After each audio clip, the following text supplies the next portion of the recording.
In the Bible, we find one of the most beautiful appeal from God. It says, "Today, if you hear His voice, harden not your heart." Would you like to spend this day with God? Listen to this devotional. This Day with God, a devotional by Ellen G. White. Christ's crowning miracle. Much people of the Jews therefore knew that he was there, and they came not for Jesus' sake only, but that they might see Lazarus also, whom he hath raised from the dead. John 12, verse 9. The feast at Simon's house brought many of the Jews together, for they knew Christ was there. And they came not only to see Jesus, but Lazarus, whom he had raised from the dead. The raising of Lazarus was the crowning miracle of Christ's life.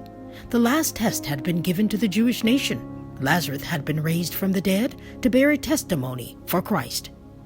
Many thought that Lazarus would have some wonderful experience to relate. They were surprised when he told them nothing, but Lazarus had nothing to tell. The pen of inspiration had given light upon this subject. The dead know not anything. Their love and their hatred is now perished. Ecclesiastes 9, verses 5 and 6. But Lazarus had a wonderful testimony to bear in regard to the work of Christ. He was a living testimonial of divine power. With assurance and power, he declared that Christ was the Son of God and asked the people what they would gain by putting Christ to death. Overwhelming evidence was given to the priests in regard to the divinity of Christ, but they had set their hearts to resist all light, and they closed the chambers of their mind that no light might be admitted. The honor showed to Jesus exasperated the scribes and Pharisees. They consulted that they might also put Lazarus to death, because that by reason of him many of the Jews went away and believed on Jesus. John 12, verse 11.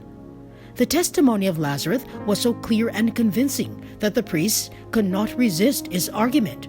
Therefore, they laid their plans to put Lazarus to death. They proposed to remove Lazarus secretly, and thus less publicity would be given to Christ's death. The end, they argued, would justify the means.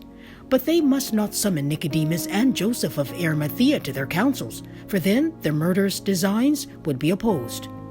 They could bring no charge against Lazarus, yet rather than admit evidence that could not be denied, they plotted to kill him. So will men do when they separate themselves from God. When unbelief once takes possession of the mind, the heart is hardened, and no power can soften it.